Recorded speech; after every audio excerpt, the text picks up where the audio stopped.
आज के modern society में जब हम ईगो की बात करते हैं तो हम बात करते हैं इसमें बहुत ज़्यादा ईगो है, एटीट्यूड के सेंस में और इन्फ्लेटेड सेल्फ इस्टीम के सेंस में। इस तरीके से हम बात करते हैं, मतलब नेगेटिव एक वो होता है। लेकिन ईगो का रियल मीनिंग जो लैटिन में है वो आई या सेल्फ है, मतलब मैं। ईगो का सबसे पहले डेफिनेशन दिया था फ्रॉइड ने अपनी बुक इड और ईगो में, जिसमें उन्होंने 3 तरीके से ईगो को डिफ़ाइन किया है, इड, ईगो और सुपर ईगो। इड आपकी इम्पल्सेस होती हैं, सुपर ईगो आपकी मोरालिटी होती है जो आपको सोसाइटी समझाती है, और ईगो उन दोनों को मीडिएट करता है। फ्रॉइड की और भी बुक्स हैं, जिससे कि साइको एनालिसिस पे उनकी इंट्रोडक्टरी बुक्स हैं, जिसमें उन्होंने ईगो को राइडर बताया है और इड को हॉर्स बताया है। तो इस तरीके से उन्होंने उसे डिफ़ाइन किया है। इसके अलावा और थ्योरिस्ट ने जो डिफ़ाइन किया है, जैसा कि कार्ल ह्यूंग ने, तो उन्होंने बेसिकली ईगो को एक साइकी के अंदर एक कॉम्प्लेक्स बताया है हमारे कॉन्शियसनेस में, जो कि हमारी पर्सनालिटी के लिए, हमारी आइडेंटिटी की कंटिन्यूटी के लिए इम्पॉर्टेंट एस्पेक्ट है। तो इन तीनों में डिफरेंस क्या है? एक इड हो गया, एक सुपर ईगो हो गया, एक ईगो हो गया। तो साइकोलॉजी के पॉइंट ऑफ व्यू से देखा जाए तो तीनों में बेसिक डिफरेंस क्या है? Id you are saying it's biological impulses, super ego you are saying the concept of morality, the concept of right and wrong, या जो भी सोसाइटी के नॉर्म्स हैं या जो कल्चर है, जो भी हमारी अपब्रिंगिंग है, वो सब हो गया super ego. And what is ego then? Ego is the mediator of the two. उसे अपनी इम्पल्सेस भी ग्रेटिफाई करनी है ताकि आप सेटिस्फाइड रहें, और उससे सोसाइटी के अकॉर्डिंग भी चलना है ताकि नॉर्म्स ब्रेक ना हो।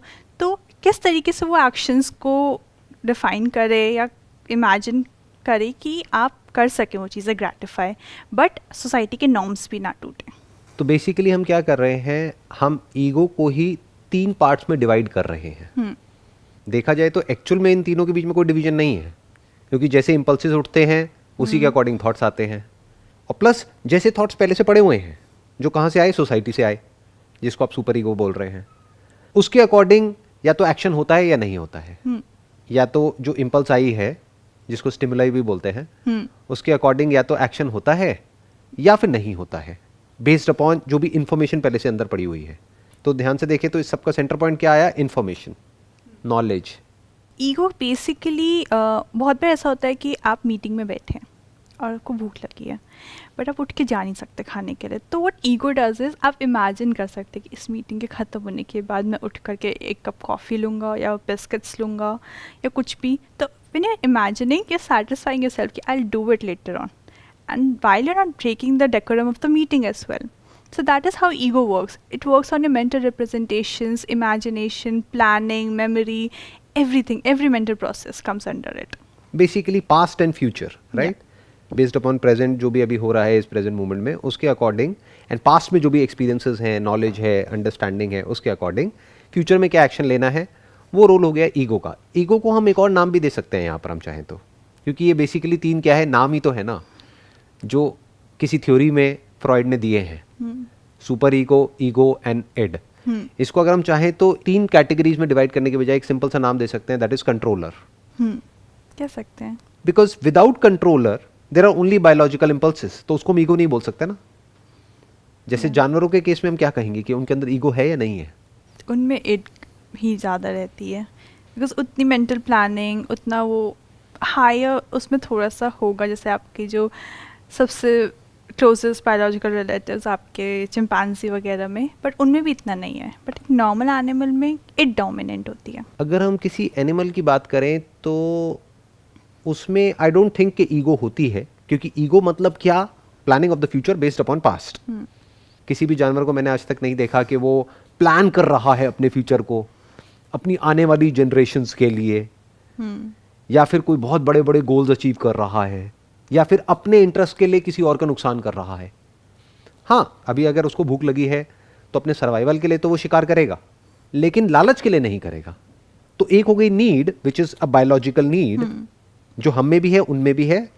बट एक जो सबसे बड़ा डिफरेंस है, that is a controller based upon information that is acquired, because without information where is ego?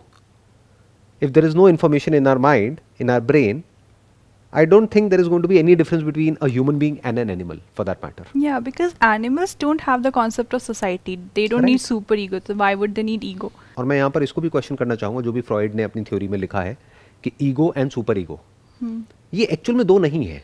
क्यों? क्योंकि जिसको हम कह रहे हैं ना मेरे थॉट्स और सोसाइटी के थॉट्स, वो मेरे थॉट्स आए कहां से? अपने आप तो अंदर कुछ भी नहीं आया ना, आया तो बाहर से ही अंदर की तरफ है ना। तो मेरे थॉट्स का भी ग्राउंड सोसाइटी ही है। उस सोसाइटी में ही कुछ थॉट्स आए हैं पेरेंट्स की तरफ से, कुछ आए हैं मूवीज को देख करके, कुछ आए हैं फ्रेंड्स के थ्रू। तो उसमें से कुछ पे हमने बोल दिया कि मेरे थॉट्स हैं, कुछ पे हमने बोल दिया है कि नहीं ये मेरे नहीं है, ये सोसाइटी के थॉट्स हैं, मेरे पेरेंट्स के थॉट्स हैं। वहां पर क्लैश हो रहा है। एक्चुअल में देखा जाए तो सब कुछ बाहर से अंदर ही आया है। थॉट एक्चुअल में ओरिजिनल नहीं है, क्योंकि ओरिजिनल थॉट का मतलब क्या? Whatever we think, it's basically a permutation and combination of the information which is already there in the brain. For example, आप किसी भी ऐसे जानवर के बारे में सोच करके दिखाइए जिससे रिलेटेड आपके माइंड में कोई इन्फॉर्मेशन ना हो। It's not practically possible. आप क्या करोगे? आप कहोगे कि अच्छा एक ऐसा जानवर है जो हवा में उड़ सकता है, जिसके सर पे सींग है और जिसके 4 पैर है, वो जमीन पर भी भाग सकता है। तो आप क्या कर रहे हो? अपने ही माइंड में 3 अलग अलग जानवर हैं, उनको मिला करके एक जानवर बना रहे हो। उसका जो रॉ मटेरियल है वो क्या है? वही तो इन्फॉर्मेशन है जिसके बेस पर आप कुछ इमेजिन कर रहे हो। तो माय पॉइंट हियर इज कि आई am not sure how valid this particular concept is between ego and super ego. हम चाहें तो कन्वीनियंस के लिए उसको अलग अलग कर सकते हैं, बट एक्चुअल में दो नहीं है, एक्चुअल में एक ही है। क्योंकि अगर आप कुछ भी कहते हो ना, अगर आप कहते हो कि ये मेरा थॉट है, तो मैं आपको क्वेश्चन करूंगा कि आपका थॉट कैसे है। हो सकता है आपके किसी अंकल का थॉट हो। आप कहते हो मैंने चूज किया अपने लिए career, that is for example CA. मेरे घर वाले कहते हैं नहीं इंजीनियरिंग करो। ये जो मेरे को करना है उसको हम ईगो कह रहे हैं, और जो सोसाइटी मेरे से करवाना चाह रही है उसको हम सुपर ईगो बोल रहे हैं, जबकि इन दोनों में कोई डिफरेंस नहीं है। बट फिर आपकी इट भी तो है, कुछ चीज़ें तो आपकी अंदर से भी आती है। जैसे बहुत लोग आर्टिस्टिक होते हैं, बट सोसाइटी बोल रही है कि आपको पैसे नहीं मिलेंगे इससे, अब क्या करें? तो वो जो मीडिएटिंग है, मतलब बेसिकली ईगो अपने कोई पर्टिकुलर थॉट नहीं है, वो मीडिएटर है मैक्सिमम। वो आपके थॉट्स को, जो आपकी बायोलॉजिकल नीड्स हैं और जो आपकी सोसाइटी की नीड्स हैं, उनको कैसे मैच करा सकता है without creating any conflict, anxiety, इसके बिना। वो बेसिकली ईगो का काम है। तो ये ऑन पेपर तो बड़ा अच्छा लगता है सुनने में कि ego works as a mediator, but अगर हम ध्यान से अपने अंदर, ब्रेन के अंदर झांक करके देखते हैं, तो जो हमारी सारी प्रॉब्लम्स की जो जड़ है वो एक्चुअल में ईगो ही है। साइकोलॉजिकली जितने भी डिसऑर्डर्स होते हैं वो आप मेरे से ज़्यादा अच्छे से समझते हो कि उसकी जड़ क्या है। मैं और मेरे रिलेटेड थॉट्स ही तो हैं, क्योंकि बाहर कुछ भी होता रहे मेरे को कोई फर्क नहीं पड़ता है, दुनिया में कहीं भी कुछ भी होता रहे। बट ये जो कॉन्सेप्ट ऑफ मी है, as separate from you and as separate from the universe and as separate from God and different entities, यहां पर कॉन्फ्लिक्ट शुरू हो जाता है। तो अगर ये मी बीच में से हट जाता है तो क्या रह जाता है? जिसको आप इट बोल रहे हो उसको आप नीड बोल सकते हो। बायोलॉजिकल नीड, खाना है, पीना है, ये सब तो नीड्स हो गई ना, जो सबकी है, जो सब में कॉमन है। बट एक हो गया concept of a separate self, जिसको हम थिंकर समझ रहे हैं, जिसको हम कंट्रोलर समझ रहे हैं, जिसको हम ईगो बोल रहे हैं। But that is not different from thought. Minus thought where is thinker? Can there be a thinker without thought? अगर हम ये बात समझ लेते हैं तो हम ये समझ सकते हैं what is ego, not in theory but actually. तो सर आप मतलब थोड़ा सा मुझे ये समझाएं कि थिंकर और थॉट अलग अलग नहीं है, बट आपका क्या मतलब है यहाँ पे, कि अगर आपको समझाना है ये तो आप कैसे समझाएंगे? आप जिसको भी ईगो बोल रहे हो, किसको बोल रहे हो? जैसे फॉर एग्जाम्पल एक है जो सोसाइटी के कॉन्सेप्ट्स हैं ऑफ राइट एंड रॉन्ग, एक है आपकी बायोलॉजिकल इंपल्सेस है, उसके अकॉर्डिंग माइंड में आपके एक थॉट आया, बट वो थॉट गलत है, वो प्रोहिबिटेड है। क्यों? क्योंकि ऐसे थॉट तो नहीं आने चाहिए, अच्छे लोगों के दिमाग में ऐसे थॉट नहीं आने चाहिए। ये अच्छे और बुरे का कॉन्सेप्ट आ गया ना, ये कहां से आया? सुपर ईगो से। एक है जो एक्चुअल में हो रहा है, यानी बायोलॉजिकली कुछ ऐसी इंपल्सेस उठ रही हैं जिसकी वजह से कुछ थॉट्स आ रहे हैं। अब एक मीडिएटर यहां पर बीच में बैठा हुआ है। Do we actually need that mediator, and can that mediator do something about it? How will you stop those thoughts? That's my question. The moment you say कि देयर इज एन ईगो जो इसको control कर सकती है, तो वो कभी भी कंट्रोल नहीं होगा। बट ईगो सिर्फ आपके थॉट के लिए नहीं है, वो तो आपको बिहेवियर को भी करता है। अगर आप, मुझे भूख लगी है और आपके हाथ में एक मतलब मान लो आपके हाथ में एक पैकेट ऑफ चिप्स है, अगर मैं इट पे रिएक्ट करूँगी तो मैं आपसे वो चिप्स छीन सकती हूँ। लेकिन अगर सुपर ईगो को बीच में हम लाया जाए तो वो चीज़ पॉसिबल नहीं है। तो अब ईगो का काम है कि मैं यहाँ से उठूँ, बाहर जाऊँ, बाहर में चिप्स का खुद पैकेट लूँ और फिर खाऊँ, बजाय कि आपसे छीनने के। तो अगर वो ईगो नहीं रहेगा और सारी सोसाइटी इड पर ही रिएक्ट करने लग जाएगी तो केओस हो जाएगा। आई एम नॉट सेइंग कि आप इड पर रिएक्ट करने लग जाओ। All I am saying is कि इड को कंट्रोल करने के लिए एक अलग से कंट्रोलर की ज़रूरत नहीं है। जैसे अभी जो आपने एग्जांपल दिया, उसी एग्जांपल को एक स्टेप और आगे बढ़ाते हैं। आपके माइंड में मान लो मैं चिप्स का कोई पैकेट खा रहा हूँ, वैसे मैं चिप्स नहीं खाता हूँ, लेकिन मान लेते हैं आपके एग्जांपल में कि मैं चिप्स खा रहा हूँ और आपके अंदर ये थॉट आया कि मेरे को ये चिप्स खाने हैं। तो अब आपके पास में दो ऑप्शन है। एक है कि मेरे चिप्स का पैकेट छीन करके खाओ, या फिर दूसरा ऑप्शन है कि चिप्स ना खाओ क्योंकि वो आपकी हेल्थ के लिए अच्छा नहीं है, या फिर तीसरा ऑप्शन है कि मार्केट में जा करके चिप्स का पैकेट खरीद करके फिर खाओ। ये तीनों ही क्या है? इसमें हमको ईगो की कॉन्सेप्ट को बीच में क्यों घुसाना है? हम ये क्यों कह रहे हैं कि ये मैं सोच रहा हूं? तीनों ही तो थॉट है जो बाहर से अंदर आए हैं। अब इसके अकॉर्डिंग क्या होगा? तीन अलग अलग लोग हैं, अलग अलग एक्शंस होंगे तीनों के। कोई होगा जो छीन भी लेगा, जिसको भूख ज्यादा है, या जिसकी कंडीशनिंग ऐसी है, अपब्रिंगिंग ऐसी है कि उसके लिए चोरी करना सही है। उसकी अपब्रिंगिंग ही ऐसी हुई है कि चोरी करना गलत नहीं है, तो वो छीन लेगा। दूसरा है जो नहीं छीनेगा, तीसरा है जो जा करके खरीदेगा। तो तीनों में एक्चुअल में डिफरेंस क्या है? थॉट का ही तो फर्क है। तीनों में थॉट्स अलग अलग हैं। थॉट ही तो बिहेवियर का ग्राउंड है। बिना थॉट के बिहेवियर का मतलब क्या है? बिहेवियर मतलब वो जो कि सोसाइटी में एक्सेप्टेड है। उसकी फाउंडेशन क्या है? एक थॉट। तो उस थॉट के थ्रू कंट्रोल अपने आप हो रहा है। तो आपको एक्चुअल में एक अलग से कंट्रोलर की जरूरत नहीं है, क्योंकि फिर तो गड़बड़ हो गई। आपको सही थॉट्स की जरूरत है, सही इंफॉर्मेशन की जरूरत है। What you need is right kind of knowledge and right kind of information in your brain which takes care of the behavior and the actions. So how will you know what's right and what's not? Because वो तो society ने आप में डाला है। तो वही तो कॉन्फ्लिक्ट की सारी जड़ है। बट एक चीज़ और है कि कॉन्फ्लिक्ट ज़रूरी भी है ईगो के डेवलपमेंट के लिए, क्योंकि जब तक कॉन्फ्लिक्ट नहीं होगा, आप उसको सोल्यूशन नहीं ढूंढेंगे, तब तक ईगो डेवलप नहीं करेगी फर्दर।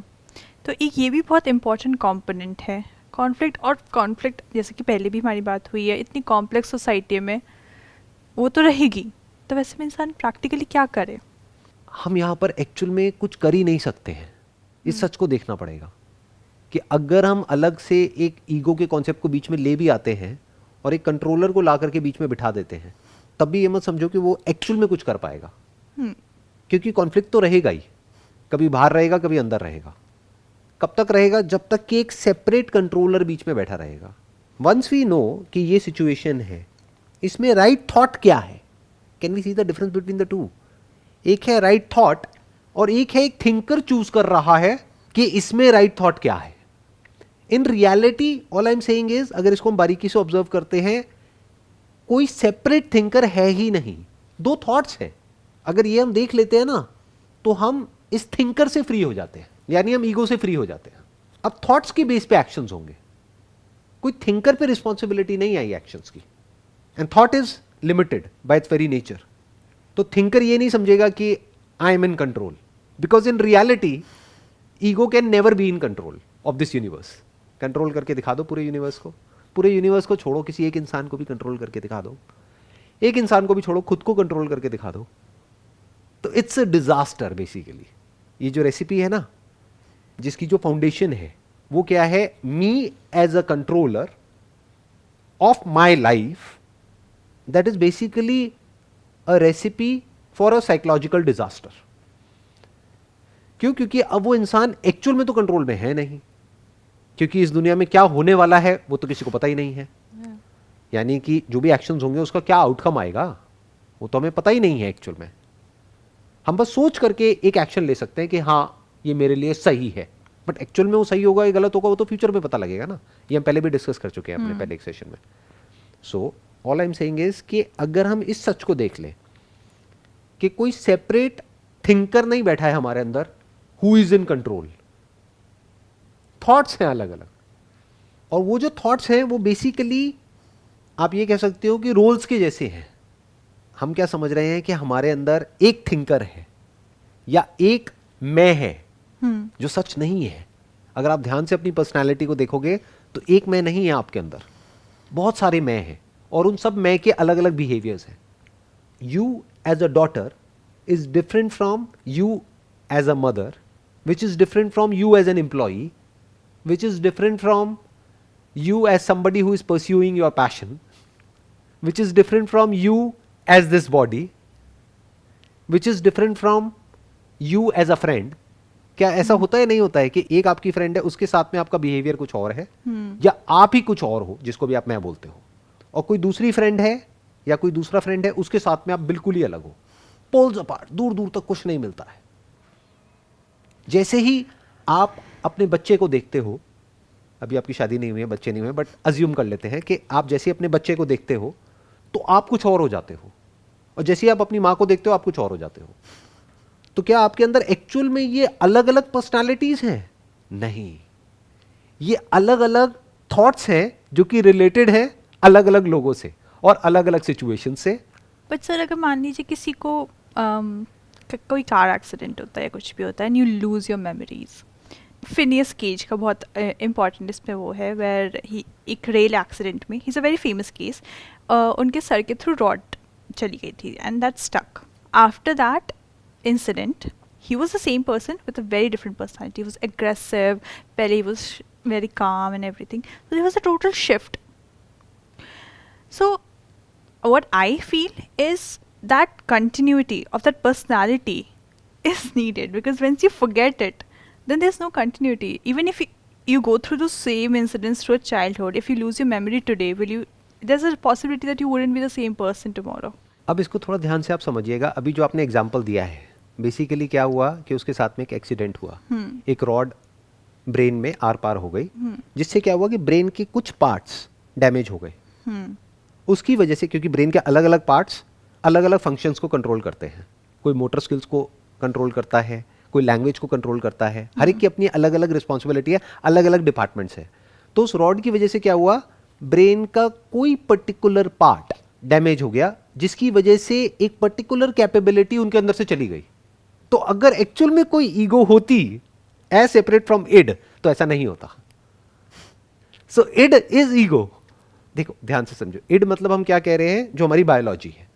तो एक्चुअल में उनके साथ क्या हुआ, साइकोलॉजिकली तो कुछ भी नहीं बदला, उनका बिहेवियर क्यों बदल गया. और ऐसा एक केस नहीं है, ऐसे पता नहीं कितने केसेस हैं. सिंपल सा केस है एमनीजिया, मतलब याददाश्त चली गई. क्यों चली गई? पहले के जमाने में हम ये देख नहीं सकते थे, या फिर कोई इंसान है उसका सेंस ऑफ कंट्रोल ही चला गया, वो कुछ भी बोल रहा है या कुछ भी बोल रही है, उसको खुद ही नहीं पता है वो क्या बोल रहा है क्या बोल रही है. तो पहले के ज़माने में क्या होता था, हम जाते थे किसी बाबा के पास में या यहाँ पे वहाँ पे झाड़ फूक करवाने के लिए. अब हम किसके पास जाएंगे, किसी न्यूरोलॉजिस्ट के पास में जाएंगे, जो ब्रेन को स्कैन करेंगे और स्कैन करके देख सकते हैं कि ब्रेन का कौन सा पार्ट एक्टिवेट होता है जब हम कोई पर्टिकुलर काम कर रहे होते हैं. मानो 284 प्लस 586, जैसे ही आप ये करोगे तो ब्रेन में एक पर्टिकुलर पार्ट एक्टिवेट हो जाएगा. तो हमको पता है कि वो पार्ट उसके लिए रिस्पॉन्सिबल है. तो हम क्या सोच रहे हैं कि हम कंट्रोल कर रहे हैं उसको. अरे नहीं, ब्रेन में अपने आप कंट्रोल हो रहा है. तो all I am saying is कि इन तीनों के बीच में कोई फर्क है ही नहीं. मतलब क्या, id, ego and super ego, these are not three separate things, this is one whole block. बिना इड के ईगो कहां है? It's a bifurcation just for us to understand. Right. It's basically a bifurcation to simplify things or to put it in different compartments, क्योंकि हमारा intellect ऐसे ही काम करता है. हम जब तक चीज़ों को तोड़ेंगे नहीं, हम समझेंगे नहीं. बट अगर हम ये समझने लग जाएं कि this is the absolute truth, तो वो गड़बड़ है. What I am saying is कि जिसको हम इड कह रहे हैं वो ईगो है एक्चुअल में, और जिसको हम ईगो कह रहे हैं वो इड है. इड मतलब क्या, ब्रेन, और ब्रेन के अंदर जो भी केमिकल रिएक्शंस होते हैं, क्योंकि इम्पल्सिस तो ब्रेन में उठती है ना. क्यों उठती है? क्योंकि कोई केमिकल रिएक्शन होता है. तो उसको हम कह रहे हैं इड, उसको हम कह रहे हैं बायोलॉजिकल इम्पल्सिस. तो मैं क्या कह रहा हूं, उन इम्पल्सिस की वजह से कुछ थॉट्स आते हैं. वो कोई थिंकर बीच में नहीं बैठा है जो उसको फिल्टर कर रहा है कि अच्छा ये इम्पल्स आएगी तो वो होगा, क्योंकि वो तो अनकॉन्शियस लेवल पे हो रहा है. तो इड से थॉट्स आते हैं, और जब वो थॉट्स आते हैं तो ब्रेन में कुछ और तरह के केमिकल्स रिलीज होने लग जाते हैं, ब्लॉक हो जाते हैं. सो मैं क्या कह रहा हूं, ये दोनों जो चीजें हैं ये एक्चुअल में दो नहीं है, एक ही सिक्के के दो पहलू हैं. ये एक ही है. जिसको हम ईगो कह रहे हैं वो एक्चुअल में इड है, और जिसको हम इड कह रहे हैं वो एक्चुअल में ईगो है. क्योंकि अभी जो आपने एग्जाम्पल दिया उससे बात प्रूव हो जाती है कि अगर बायोलॉजिकली आपके अंदर कोई चेंजेस होते हैं तो जिसको भी आप मैं कह रहे हो, यानी कि आपका बिहेवियर, आपके थॉट्स, आपकी फीलिंग्स, आपके इमोशंस, वो सब बदल जाएगा। यानी ब्रेन में से एक पर्टिकुलर तरह की मेमोरी निकल जाती है, क्योंकि एमनीजिया भी ऐसा नहीं सबके अंदर सेम होता है, अलग अलग तरह का होता है। सो अगर कोई पर्टिकुलर पार्ट को हम ब्रेन में से डीएक्टिवेट कर देते हैं या उसको निकाल देते हैं तो क्या होगा, जिसको भी आप मैं कह रहे हो वो कहां है, वो गायब। जैसी मेमोरी गई, ईगो गई। अब आप क्या कहोगे कि होना क्या चाहिए कि नहीं एक ईगो होनी चाहिए, नहीं तो बहुत प्रॉब्लम हो जाएगी, बहुत केओस हो जाएगा। ये है एक आइडियल सिनेरियो, बट एक्चुअल में क्या होगा, जैसी बायोलॉजी के साथ में छेड़छाड़ करी जाएगी तो आपका ये मैं इस बायोलॉजी पे टिका है। This is the truth of ego. बिल्कुल इस तरह से जैसे कि सॉफ्टवेयर हार्डवेयर पे टिका है। कंप्यूटर में सॉफ्टवेयर होता है, वो हार्डवेयर पे टिका है। ये हार्डवेयर सॉफ्टवेयर पे टिका है। डीपर लेवल पर आप जाकर के देखोगे तो हार्डवेयर ही एक सॉफ्टवेयर है जिसको प्रोग्राम किया हुआ एक तरीके से।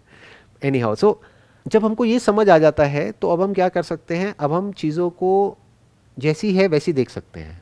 मतलब क्या, बायोलॉजिकली कुछ नीड्स है, जब वो नीड्स, वो इम्पल्सेस उठती हैं, बहुत सारी तो अनकॉन्शियस लेवल पे ही होती है, जो हमारी कॉन्शियसनेस में आती ही नहीं, अपने आप ही हो जाता है वो सब।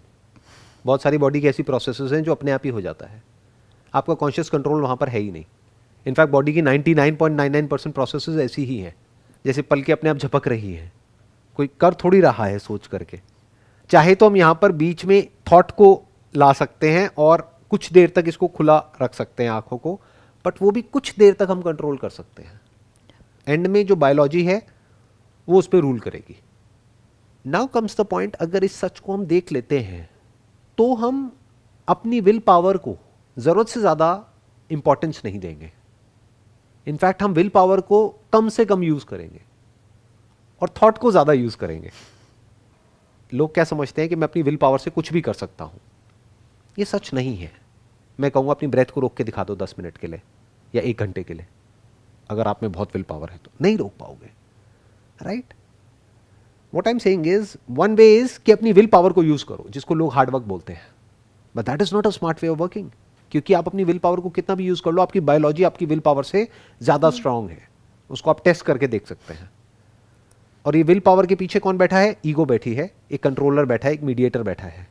This is not a smart way of working, क्योंकि इसमें वो इंसान बुरी तरह से फंस जाएगा।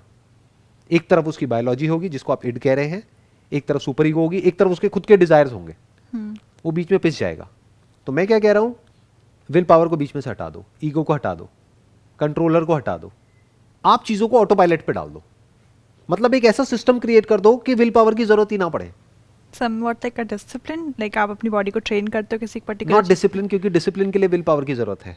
डिसिप्लिन क्या हुआ और जो मैं कह रहा हूं उसमें क्या फर्क है, देखो एक बार समझने की कोशिश करते हैं कि आपने इस तरीके से डिजाइन कर दिया चीजों को अपने आसपास में, मानो आपको पता है कि ये मेरी वीकनेस है, मेरी मतलब किसकी, बायोलॉजी की वीकनेस है, कि ये होता है तो इस तरह की इंपल्सेस अंदर आती हैं, फिर ऐसा एक्शन होता है, फिर ये बिहेवियर रिपीट हो जाता है। बट ये मुझे इंस्टेंट ग्रेटिफिकेशन के लूप में फंसा रहा है। मेरा जो लॉन्ग टर्म गोल है वो कुछ और ही है। यानी लॉन्ग टर्म में क्या करना ठीक है इस बॉडी के लिए वो मुझे पता तो है, लेकिन मैं कर नहीं पाता हूँ। क्यों? क्योंकि मैं अपनी विल पावर के थ्रू उसको कंट्रोल करने की कोशिश कर रहा हूँ। So what I am saying is, design your space in such a way कि आपको अपनी विल पावर को यूज ही ना करना पड़े, कंट्रोलर की जरूरत ही ना पड़े। क्योंकि विल पावर को ज्यादा यूज करना मतलब स्ट्रेस, मतलब प्रेशर, इतना सब नहीं समझ पाते हैं। जब हमको बहुत ज्यादा सोचना पड़ता है किसी भी चीज के बारे में, यानी 2 चॉइसेस में से एक चॉइस लेनी पड़ती है, क्या वो अच्छी स्टेट होती है या बहुत ही बुरी होती है?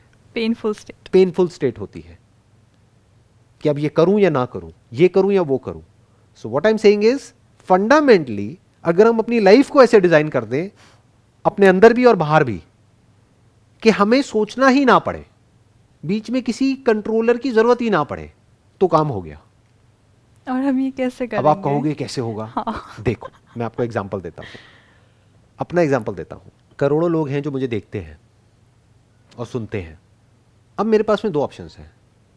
एक तो ये है कि मैं सबकी तरह एक्ट करूं, जैसे दुनिया में सब एक्ट करते हैं। वो क्या करते हैं? चूज करते हैं, अपनी विल पावर को यूज करते हैं। मतलब एक कंट्रोलर बैठा हुआ है उनके अंदर जो चूज कर रहा है हर मोमेंट में कि अब ये करूं या ना करूं। फॉर एग्जाम्पल कि हमारे पास में ईमेल्स आती हैं कि ये ब्रांड डील करनी है, ये करना है, वो करना है, वो करना है, वो करना है, वो करना है। तो अब एक तो ऑप्शन ये है कि मैं बैठ करके चूज करूं कि मैं ये करूं या ना करूं, क्योंकि मुझे नहीं पता उनकी इंटेंशन क्या है। क्या पता वो मुझे यूज करके अपना कोई और ऐसा मोटिव पूरा करवाना चाहते हैं जो कि लोगों के लिए एक्चुअल में बुरा है और मेरे लिए भी बुरा है, जो मुझे ही फंसा देंगे। ऐसे तो लोग फंसते हैं ना। तो ये क्या हुआ, हर रोज मुझे अपनी विल पावर को यूज करना होगा। मान लो हमारे पास में अगर मैंने ये ऑप्शन ओपन कर दिया जो अभी बंद है, वो मैं भी बताता हूं कैसे बंद है। अगर मैंने इस ऑप्शन को ओपन कर दिया कि आप जो भी मेरे से करवाना चाहते हो वो हमें ईमेल करो या हमारी टीम को कांटेक्ट करो, और फिर मैं चूज करूंगा कि वो मुझे करना है नहीं करना है। फॉर एग्जाम्पल आप इस कॉलेज से हो तो आप मुझे इन्वाइट कर रहे हो एज अ चीफ गेस्ट, तो मुझे चूज करना है कि मुझे वहां पे जाना है नहीं जाना है। तो अगर मेरे को डेली ये डिसीजंस लेने पड़े, डेली हमारे पास में मानो हजारों ईमेल्स आ जाएंगी पूरे वर्ल्ड से कि अब यहाँ पे आना है, वहाँ पे आना है, अब ये है, अब वो है, ये गेस्ट लेक्चर है, ये है, ये वो है, व्हाटएवर, अब ये कॉर्पोरेट में आना है, अब यहाँ आना है, वहाँ आना है, यहाँ जाना है या नहीं जाना है। तो मेरे ऊपर कितना प्रेशर क्रिएट हो जाएगा। ये चूज कौन करेगा और कैसे करेगा? अगर आप मेरी जगह हो कैसे चूज करोगे? Difficult scenario, very difficult scenario. But लोग कैसे चूज करेंगे? उन्होंने कभी सोचा ही नहीं, तो बाय डिफॉल्ट उनका सेंटर पॉइंट क्या बन गया? ग्रीड, पैसा। जहां से ज्यादा पैसा मिलेगा वहां चले जाएंगे, जहां कम मिलेगा वहां नहीं जाएंगे। या अगर पैसा कम भी मिलेगा तो इनडायरेक्ट कोई बेनिफिट हो रहा होगा तो वहां चले जाएंगे, नहीं तो नहीं जाएंगे। मतलब सेंटर पॉइंट क्या बना दिया? मेरा फायदा। तो मैं क्या चाहूंगा कि मेरा फायदा हो, नुकसान ना हो। सामने वाला क्या चाहेगा? मेरा फायदा, जो मुझे बुला रहा है उसका इंटरेस्ट मेरे फायदे में थोड़ी है। कॉन्फ्लिक्ट देख पा रहे हो ना? क्योंकि मैं बहुत डीपर लेवल से आपसे कुछ बात कर रहा हूं, मे बी आप इसको देख पाओ।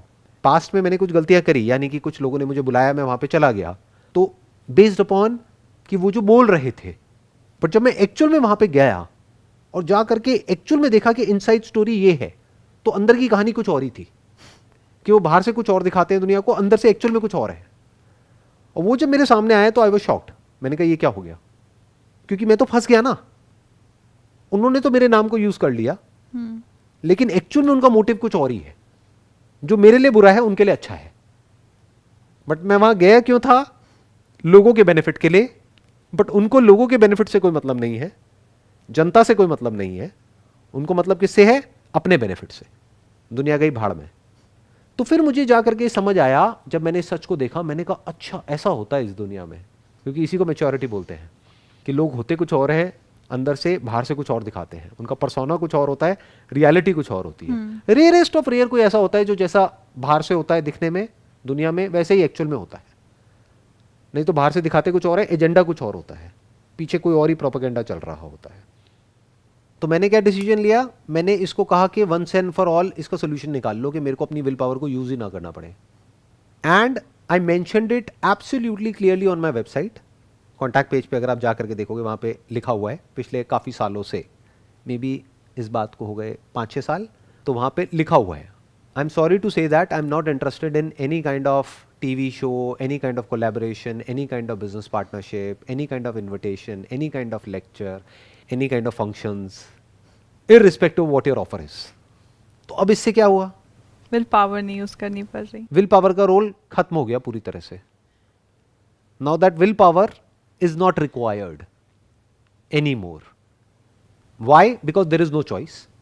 So once you define what you actually want in your life at the deepest level of your being, your thoughts and your actions becomes effortless and choiceless. अगर वो क्लियर है तो, अगर नहीं है तो फंस गए। जो 99.99% लोगों को क्लियर ही नहीं है कि उनसे पूछोगे आपको क्या चाहिए अपनी लाइफ से, तो क्लियर यस नहीं है, क्लियर नो नहीं है, वहां पे फंस जाते हैं। अगर हमने क्लियरली डिफाइन कर दिया तो हमको एक्चुअल में ईगो की जरूरत नहीं है, यानी विल पावर की जरूरत नहीं है। हमें डिफाइन करना है कि एक अच्छी लाइफ का मतलब क्या, मतलब जो इसके लिए भी अच्छी हो, और नॉट OR, हिंदी वाला और, एंड औरों के लिए भी अच्छी हो। अब इसमें बीच में किसी कंट्रोलर की जरूरत ही क्या है? बट सर आपको लगता है कि क्या कहते हैं इतना इजी है कि आप हर चीज़ में लाइफ के हर डायमेंशन को इतना इजीली डील कर सके। अगर हम ये प्रॉपर्ली लिख करके डिफाइन कर दें तो, वरना इट्स इम्पॉसिबल। इसीलिए लोग फंस जाते हैं। ये जो आकर के मेरे से क्वेश्चन पूछते हैं ना, सर बैलेंस नहीं हो पा रहा है, एक तरफ प्रोफेशनल लाइफ है, एक तरफ पर्सनल लाइफ है। मैं कहता हूँ ये एक तरफ कैसे हुई, क्योंकि बिना तेरी प्रोफेशनल लाइफ के पर्सनल लाइफ कैसे चलेगी? मतलब बिना पैसे के पर्सनल लाइफ कैसे चलेगी? बिना खाने के, बिना पीने के, बिना घर के चल जाएगी? नहीं चलेगी। तो अलग कैसे हुई दो? ये तो एक ही है। प्रायोरिटाइजेशन प्रॉब्लम है। क्लियरली हमने डिफाइन ही नहीं किया है कि हमारे लिए मोस्ट इंपॉर्टेंट क्या है। जैसे लाइफ में अब जो मैंने अपने लिए डिफाइन किया हुआ है वो ऐसा नहीं है मैंने अपने लिए किया है तो आप अपने लिए कुछ और कर लोगे। आपके लिए भी वही रहेगा, सबके लिए वही रहेगा। मतलब that is basically common sense. तो वहां पर कोई कंफ्यूजन हो ही नहीं सकता। जब कोई कंफ्यूजन नहीं है तो कोई कॉन्फ्लिक्ट नहीं है और कोई चॉइस नहीं है। चॉइसलेस हो गई लाइफ, एफर्टलेस हो गई, ईगो की जरूरत ही नहीं है। There is no need of a controller और a mediator who is sitting here, जो एक तरीके से बैठा हुआ है और डिसीजन ले रहा है कि अब मैं ये करूं, वो करूं, वो करूं, वो करूं। जरूरत ही नहीं है। देखो कितना सिंपल है। अभी अगर हम डिफाइन करें, अगर इससे कुछ अलग हो सकता है तो आप मुझे बता देना। सेंटर में क्या आता है? हेल्थ। क्योंकि अगर हेल्थ ही नहीं है तो रिलेशंस का क्या करोगे, पैसे का क्या करोगे, करियर का क्या करोगे? लाइफ में कुछ भी नहीं। तो सेंटर में क्या आ गया? हेल्थ। कौन सी हेल्थ? Long term health. जो भी हम एक्शंस ले रहे हैं, अगर वो लॉन्ग टर्म हेल्थ से कनेक्ट हो रहा है, वो थॉट सही है, वो एक्शन सही है, जो नहीं है वो गलत है। तो पहले ही प्री डिफाइंड हो गया ना। पर आप पहले अपने गोल्स डिफाइन कर लो कि आपके लिए लाइफ में क्या क्या नेसेसरी है, और फिर उस अकॉर्डिंग वो बैठ जाएगा। और अपने लिए नहीं, यहाँ पे भी अपने को बीच में से हटाना पड़ेगा। बिकॉज अगर अपने लिए किया तो फिर फंस जाओगे। वो अपने लिए कौन करेगा? ईगो करेगी। किस तरह से करेगी? जो अपने को ठीक लगेगा। और ईगो जो है वो बहुत ही, मैं क्या कहूँगा, कनिंग है, मैनिपुलेटिव है। वो कोई भी कहानी बना देगी आपके माइंड में, जो एक्चुअल में आपके लिए सही नहीं भी होगा उसको भी सही बना देगी। कि फॉर एग्जाम्पल आपकी लॉन्ग टर्म हेल्थ से मीठा कनेक्ट नहीं होता है, तो अंदर जो मैनिपुलेटर वो जो बैठा है ना, जो आप कह रहे हो कि गोल्स को मैं डिफाइन करूँ, तो वो क्या करेगी? वो मैनिपुलेट कर देगी पूरी सिचुएशन को कि अरे कभी कभी में कुछ नहीं होता है, सिगरेट अरे एक दो में कुछ नहीं होता है। तो फिर वो धीरे धीरे और आगे इंसान बढ़ता जाएगा। फिर कहाँ आ जाएगा? रिलेशनशिप में भी आ जाएगा। अरे चीटिंग में कुछ नहीं होता है, इससे कुछ नहीं होता है, उससे कुछ नहीं होता है। फैमिली को टाइम क्या देना है, पैसा भी तो चाहिए, मैं ये सब फैमिली के लिए तो कर रहा हूं, अगर मैं नहीं करूंगा तो फैमिली का क्या होगा? जबकि फैमिली को टाइम चाहिए, पैसा नहीं चाहिए। बट ये सब कौन खेल खेल रहा है? ईगो। तो what I am saying is define it in a way which can't be questioned by anybody. जैसे मैंने सेंटर में क्या रखा? हेल्थ को।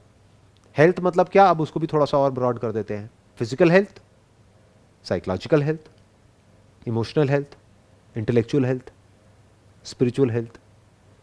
हेल्थ के लिए एक कंफर्टेबल लाइफस्टाइल भी चाहिए, जो कि ऐसा ना हो कि आप कहीं ऐसे एरिया में रह रहे हो जहाँ पर के चारों तरफ बहुत ही गंदगी है, या ऐसी जगह पे ट्रैवल कर रहे हो, इस तरीके से ट्रैवल कर रहे हो कि जहाँ पर के बहुत ही अनहाइजीनिक है सब कुछ। तो एक पर्टिकुलर लेवल ऑफ हाइजीन भी चाहिए। इसलिए पैसा चाहिए।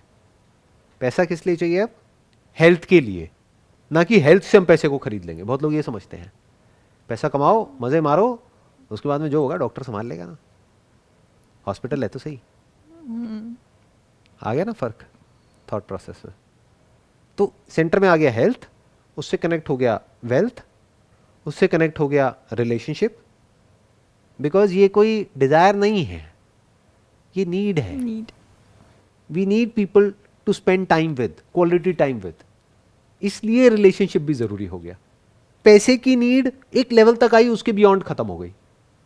ये जो लोग हैं ना पागलों की तरह पैसे के पीछे भागे चले जा रहे हैं, मैं किसी का नाम नहीं लूंगा, बट ग्रीड की जड़ क्या है? कभी उन्होंने डिफाइन ही नहीं किया कि एक्चुअल में उनके लिए इंपॉर्टेंट क्या है। आपको क्या लगता है कि एक्चुअल में अंदर की अगर बात करी जाए, जो केओस है वो किसके माइंड में ज्यादा होगा? एक ऐसा इंसान जिसके पास में बहुत नेम है, बहुत फेम है, उसके माइंड में ज्यादा होगा, या ऐसा इंसान जिसके पास में कोई नेम और फेम नहीं है? किसके अंदर ज्यादा केओस होगा, किसके अंदर कम होगा? Maybe the person who has a name and a fame, but depends on how they're dealing with it. That is also one thing, so how you're dealing with it. But you can't deal with it because the problem is कि name और fame एक बार आ गया आपके पास में, तो then you are bombarded with all kinds of people from everywhere. फिर आप एक तरीके से एक ऐसा फूल हो जिसके आसपास में बहुत सारी मधुमक्खियां मंडरा रही हैं, जिनका मकसद ये नहीं है कि वो फूल बचा रहे, उनका है उस फूल में डंक मार करके उसका जो रस है वो निकाल लो। तो वो तो बेचारा फूल तो फंस गया ना बीच में, वो एक्चुअली में FOOL हो गया, वो अब हिंदी वाला फूल नहीं रहा। तो ये बाहर से देखने में, दूर से देखने में बड़ा अच्छा लगता है नेम और फेम, बट एक्चुअल में जिसके पास में होता है वो फंस जाता है चारों तरफ से। मैं ऐसे बहुत सारे लोगों को जानता हूँ, डायरेक्टली इनडायरेक्टली मिला हूँ, तो मैंने देखा है कितना केओस है अंदर। जो कॉमन मैन है ना, जिसको सो कॉल्ड कॉमन मैन बोलते हैं, उसके अंदर इतना केओस नहीं होता, उसकी लाइफ फिर भी वेल डिफाइंड होती है क्योंकि चॉइसेस कम होती है।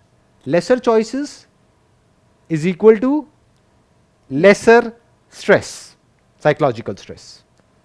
मोर choices is equal to more use of willpower, is equal to more use of your resources, is equal to more load on your system, is equal to more stress, more pressure. देख लो इसको अपने अंदर झांक करके, मैं जो बोल रहा हूं वो सच है गलत है। Zero choices is equal to zero stress, जैसे जानवर। तो फिर डिफरेंस क्या रहेगा जानवर और इंसान में? डिफरेंस ये रहेगा कि जो जानवर है वो प्योरली अपनी बायोलॉजी के हिसाब से चल रहे हैं, बट ऐसा इंसान जो कि चॉइसलेसली जी रहा है वो प्योरली इंटेलिजेंस के अकॉर्डिंग चल रहा है। इंटेलिजेंस नॉट योर इंटेलिजेंस और my intelligence, intelligence as in common sense, common intelligence which make sense to everybody. तो एक पक्षी भी चॉइसलेस हो गया क्योंकि उसके पास भी कोई चॉइस नहीं है, उड़ना है तो उड़ना है। ऐसे ही वो इंसान जिसने इंटेलिजेंटली अपनी लाइफ को डिफाइन कर लिया है कि क्या मोस्ट इंपॉर्टेंट है, क्या लेस इंपॉर्टेंट है, क्या नॉट इंपॉर्टेंट है। हो सकता है अभी वो नॉट इंपॉर्टेंट में जी रहा है, जिसके पास में बहुत नेम है, बहुत फेम है, वो कहां जी रहा है, और पैसा और पैसा और पैसा। भाई क्या करेगा इतने पैसे का, रात को नींद कैसे आएगी तेरे को। अब मैं किसी का नाम नहीं लूंगा, बट देयर आर सेलिब्रिटीज जो कि जहर बेच रहे हैं। किसको? बच्चों को। वो बच्चे जो उनको भगवान मानते हैं, अपने बच्चों को नहीं बेचेंगे। अपने बच्चों को तो मना करेंगे, नहीं नहीं बेटा ये कभी मत खाइयो। क्या मत खाइयो? ये जो मैं दिखा करके टीवी पे बोल रहा हूँ कि ये बड़ी कमाल की चीज़ है। उसको वो करने की ज़रूरत क्या है? उसके पास तो पहले ही बहुत पैसा है, फिर क्यों कर रहा है? क्योंकि कभी बैठ करके सोचा ही नहीं जिसकी मैं बात कर रहा हूँ। उसके लिए more money is equal to more power is equal to more happiness. तो वो क्या करेगा? इधर उधर भागेगा, यहाँ जाएगा वहाँ जाएगा, ये करेगा वो करेगा, बट खुद से कैसे बचेगा? नहीं बच सकता। At the end of the day वो जा करके फंसेगा यहाँ पर बुरी तरीके से। अब यही सिंपल सा एग्जांपल ले लो ना कि वो आदमी जो ये ऐसे काम कर रहा है, इस तरह की एड्स कर रहा है, वो सेलिब्रिटी, उसके बच्चे तो मेरे को देखते ही होंगे ना। अब तक 130 करोड़ व्यूज़ हो चुके हैं मेरे चैनल पे, तो उस 130 करोड़ में आई होप कि उसके बच्चे भी होंगे, और हो सकता है अभी इस वीडियो को भी देख रहे हों। तो जब उसके बच्चे जा करके अपने बाप से वो सवाल पूछेंगे कि आप ऐसा क्यों कर रहे हो, किसके लिए कर रहे हो, तो क्या उस बाप ने जो भी कुछ अपनी पूरी लाइफ में अचीव किया है वो सब एक सेकंड में खत्म नहीं हो गया? क्या वो अपने बच्चों की नजरों में गिर नहीं गया? ये क्यों हुआ? क्योंकि उसने कभी प्रॉपर्ली डिफाइन ही नहीं किया। अब इसको ध्यान से समझना। अगर मैं कह रहा हूं ना सेंटर में आया हेल्थ, तो सिर्फ मेरी हेल्थ नहीं, सबकी हेल्थ, कि ना मैं इसकी हेल्थ को खराब करूंगा ना किसी और की हेल्थ को खराब करूंगा। सिंपल। तो अब कितना आसान हो गया डिसीजन लेना। कोई आदमी आया, आ करके कोई प्रोडक्ट बेचने के लिए कह रहा है और मेरे को कह रहा है कि आपको मैं इतना पैसा दूंगा, ये जो प्रोडक्ट है बेच दो। मेरे को पता है कि वो हेल्दी है या नहीं है, बच्चे को नहीं पता। फॉर एग्जाम्पल कोई चिप्स है जिसके अंदर बहुत ज़्यादा ट्रांस फैट है, कोई पढ़ता भी नहीं है चिप्स में कि पीछे क्या लिखा हुआ है, और किसी को ये भी नहीं पता कि ट्रांस फैट क्या होता है और वो कितना बुरा होता है हमारे लिए, बट मुझे तो पता है ना। तो अगर वो आदमी मेरे पास में आएगा, मैं कहूँगा नहीं। वो कहेगा अच्छा मैं आपको 1 करोड़ दूंगा, मैं कहूँगा नहीं। वो कहेगा 5 करोड़ दूंगा, नहीं। 10 करोड़ दूंगा, नहीं। 100 करोड़ दूंगा, नहीं। नहीं मतलब नहीं। क्यों? क्योंकि सेंटर में क्या है? हेल्थ। सिर्फ मेरी हेल्थ नहीं, सबकी हेल्थ। सेंटर में पैसा है ही नहीं, पैसा तो सेकेंडरी है ना। इनफैक्ट पैसा सेकेंडरी भी नहीं है, पैसा तो तीसरे नंबर पर आया। सबसे पहले हेल्थ, फिर आया रिलेशनशिप्स। रिलेशनशिप में कौन कौन आ गया? फैमिली आ गई, फ्रेंड्स आ गए, एम्प्लॉयज आ गए। बाद में तीसरे नंबर पर जाकर के आया पैसा। कितना? जितना ज़रूरी है। अगर उतना है तो रिलैक्स करो। क्यों भागना है गधों की तरह? देखो, जिसका पेट नहीं भरा हुआ है और वो पैसे के लिए भाग रहा है, वो बेवकूफ़ नहीं है, वो भूखा है। बट जिसके पास में इतना पैसा है कि उसकी अगली आने वाली 10 पुश्तें भी बैठे बैठे खा सकती है, फिर भी सिर्फ पैसे के लिए ही भाग रहा है सुबह से रात तक, उसको क्या कहोगे? सक्सेसफुल कहोगे? जो टिपिकली हमारी सोसाइटी में ऐसे लोगों को बोला जाता है, सक्सेसफुल, बहुत सक्सेसफुल, या बेवकूफ़ कहोगे? लालची। लालची कहो या बेवकूफ़ कहो, क्योंकि लालच का अंत नहीं होता है ना। तो लालच के साथ क्या जुड़ा हुआ है? थॉट्स। तो थॉट्स का अंत नहीं होगा, थॉट्स का अंत नहीं होगा तो थिंकर का अंत नहीं होगा, थिंकर का अंत नहीं होगा तो कॉन्फ्लिक्ट का अंत नहीं होगा। दैट मीन्स अंदर कॉन्फ्लिक्ट चलता रहेगा। और चाहिए लेकिन और नहीं मिल रहा है, और चाहिए और मिल गया है, अब और चाहिए। दोनों तरफ से कॉन्फ्लिक्ट है। लोग कॉन्फ्लिक्ट का मतलब ये समझते हैं सिर्फ फेलियर कॉन्फ्लिक्ट है। अरे ना जी, वो लोग बात कर रहे हैं जिन्होंने कभी सक्सेस को देखा ही नहीं है। फेलियर से बड़ा कॉन्फ्लिक्ट सक्सेस है। सक्सेस फेलियर से बड़ी प्रॉब्लम है। फेलियर से आप फिर भी एक बार को डील कर सकते हो क्योंकि आसपास में बहुत सारे लोग हैं आपको सपोर्ट करने के लिए। और सक्सेस में आपके साथ में लोग जुड़ेंगे आपकी सक्सेस की वजह से। आपके आसपास में भीड़ होगी, बट वो सब भीड़ किस लिए है? आपकी सक्सेस की वजह से। आप अंदर से अकेले हो। Success is an extremely difficult state to be in अगर आप ग्राउंडेड नहीं हो तो। अब ग्राउंडेड का मतलब क्या होता है कि अगर आपके पैरों के नीचे जमीन नहीं है तो अब वो जमीन क्या है? वो है अगर आपने प्रॉपर्ली अपनी लाइफ को डिफाइन नहीं किया हुआ है तो कोई जमीन नहीं है। तो आप कभी इधर जा रहे हो, कभी उधर जा रहे हो, कभी उधर जा रहे हो, कोई बेस ही नहीं है। बेसलेस लाइफ है, मीनिंगलेस लाइफ है, पर्पसलेस लाइफ है। अगर इस तरह से हम समझने लग जाएं चीज़ों को तो इससे क्या होता है कि सब कुछ चॉइसलेस हो जाता है, जैसे कि एक पक्षी के केस में होता है। बस फर्क क्या होता है कि पक्षी को कौन भगा रहा है? उसकी इंपल्सेस। इस इंसान को कौन भगा रहा है? उसकी इंटेलिजेंस। पक्षी भी मॉडरेशन में है, ना वो ज्यादा खाता है ना कम खाता है, ना कुछ ज्यादा एक्टिविटी करता है ना कम करता है। और ये इंसान जो एक्चुअल में कॉमन सेंस के बेस पर चल रहा है ये भी मॉडरेशन में है, ना ज्यादा है ना कम है। वहां पर भी सब कुछ एफर्टलेस है, यहां पर भी एफर्टलेस है। वहां पर भी चॉइसलेस है, यहां पर भी चॉइसलेस है। कोई कंफ्यूजन नहीं है ना। ऐसे किसी इंसान से आप जैसे कोई क्वेश्चन पूछोगे इमीडिएट आंसर आ जाएगा। क्यों? क्योंकि बीच में कोई मीडिएटर है ही नहीं, कोई थिंकर है ही नहीं। लग रहा है देखने में कि कोई थिंकर है, बट एक्चुअल में कुछ भी नहीं है। पहले से क्लियर है, this is what life is. खत्म, लाइफ सॉर्ट आउट हो गई है। और ऐसा जो माइंड है, अगर इस तरह से हम जी सकते हैं एक्चुअल में, नॉट थियोरेटिकली बट एक्चुअली, तब हम इस ईगो के सच को भी देख सकते हैं। Not how to manage ego, because ego can not be managed. Ego by its very nature is limited, is fragmented, is isolated, is lonely, will always be in conflict, externally also and internally also. But अगर हमारा mind ऐसा है जहां पर कि हमने intelligently अपनी life को इस तरीके से डिजाइन कर दिया है कि जहां पर हमको अपनी विल पावर को अननेसेसरी स्पेंड नहीं करना पड़ रहा है फालतू की चीजों में। विल पावर क्या है? बेसिकली पावर ही तो है ना। तो अब हमारी सारी जो पावर है, जो हमारी अटेंशन है, वो इस क्वेश्चन की तरफ जा सकती है, हु एम आई? और फिर हम इस ईगो के सच को देख सकते हैं कि ईगो से बड़ा झूठ इस दुनिया में कोई नहीं है। ये है ईगो का सच। ईगो मतलब क्या? कि मैं as separate from this universe, मैं as separate from this body, मैं as separate from that, this, ये वो सब बकवास है। I am not separate from this universe, I am the universe. ये देखने के लिए पहले हमको अपनी लाइफ को इस तरीके से डिजाइन करना पड़ेगा कि विल पावर वेस्ट ना हो। फिर अपनी पावर्स को हमने लगाया इस क्वेश्चन को पूछने में। जैसे जैसे इस क्वेश्चन को हम अनफोल्ड करते चले गए तो हम पहुंच गए क्वेश्चनर तक। जब क्वेश्चनर को देखा तो वो क्वेश्चन से अलग नहीं मिला, तो क्वेश्चन भी गया, क्वेश्चनर भी गया।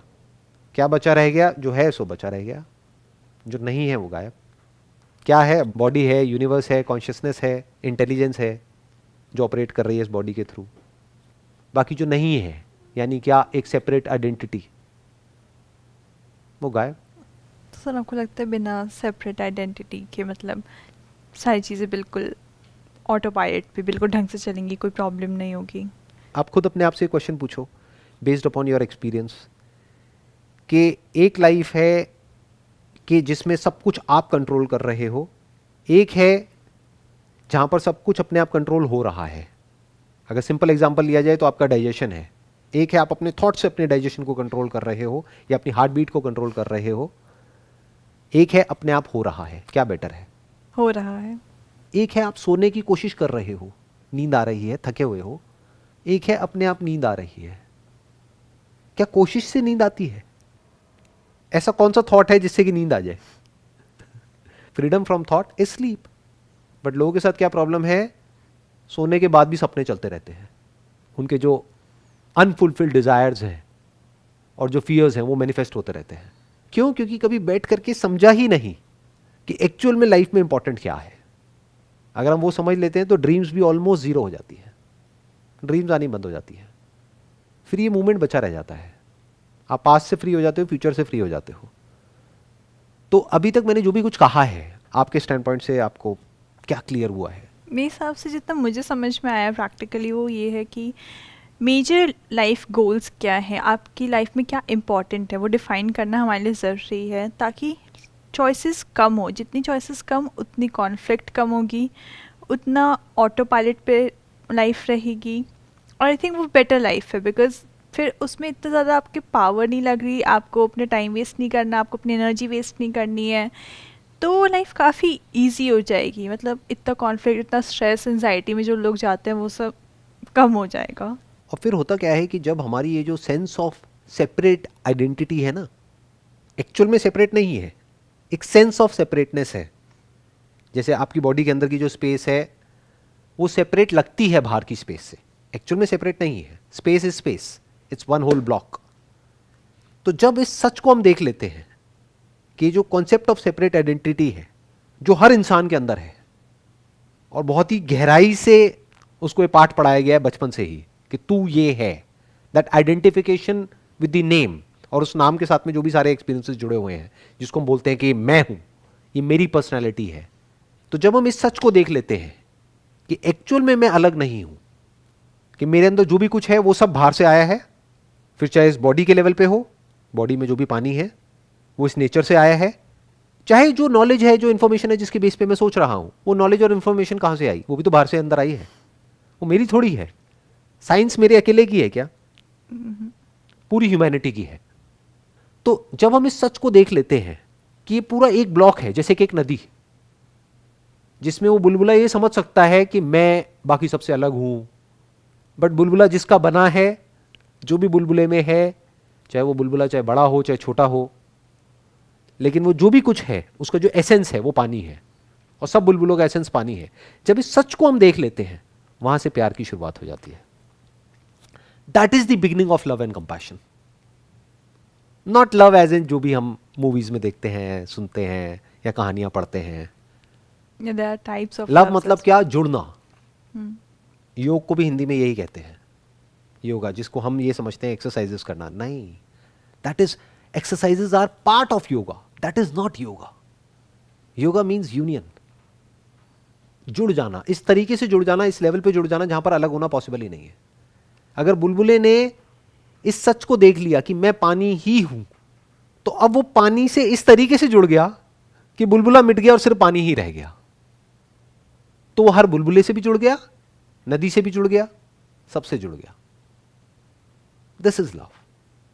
बट ये अपने आप में बहुत बड़ा टॉपिक है, तो मे बी इसको नेक्स्ट सेशन के लिए रखते हैं। तब तक आप रिसर्च करिए कि साइकोलॉजी के पॉइंट ऑफ व्यू से what is love. Wish you all the best, see you then.